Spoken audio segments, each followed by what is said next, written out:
Pakistani cock মুরগি এভাবে রান্না করলে দেশি মুরগির মতো টেস্ট লাগে। আসসালামু আলাইকুম, সবাইকে শানুজ ডেইলি কিচেনের পক্ষ থেকে স্বাগতম। আশা করি সবাই খুব ভালো আছেন। প্রথমে মুরগির মাংসটা পরিষ্কার করে কেটে ধুয়ে নিয়ে সামান্য একটু লেবুর রস, লবণ, হলুদ গুঁড়া দিয়ে মেখে তেলে ভেজে নেব। এখন আমি একই তেলে দিয়ে দেব আদা, রসুন বাটা, পেঁয়াজ, তেজপাতা, হলুদ গুঁড়া, মরিচ গুঁড়া, ধনিয়ার গুঁড়া, লবণ দিয়ে মশলাটাকে ঢেকে 10 মিনিট কষিয়ে নেব। ফিরে আসলাম 10 মিনিট পর। এ পর্যায়ে আমি দিয়ে দেব ভাজা জিরা ও ধনিয়া একসঙ্গে গুঁড়া করে এসেছি, সেটা দিয়ে ঢেকে আরও 5 মিনিট কষিয়ে নেব।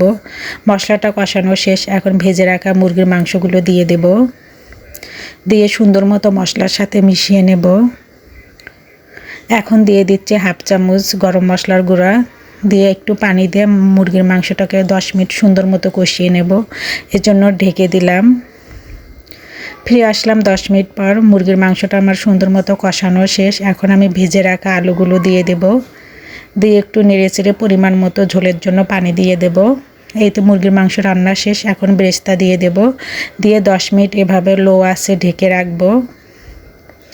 ফিরে আসলাম 10 মিনিট পর। দেখতে যেমন সুন্দর হয়েছে, খেতেও মাশাআল্লাহ অনেক বেশি মজা ছিল। সবাইকে আমার ভিডিও দেখার জন্য ধন্যবাদ। সবাই আমার পেজটাকে লাইক, কমেন্ট, শেয়ার ও ফলো দিয়ে রাখবেন। আমার ইউটিউব চ্যানেলটাকে সাবস্ক্রাইব করে রাখবেন। সবাই ভালো থাকবেন। আল্লাহ হাফেজ।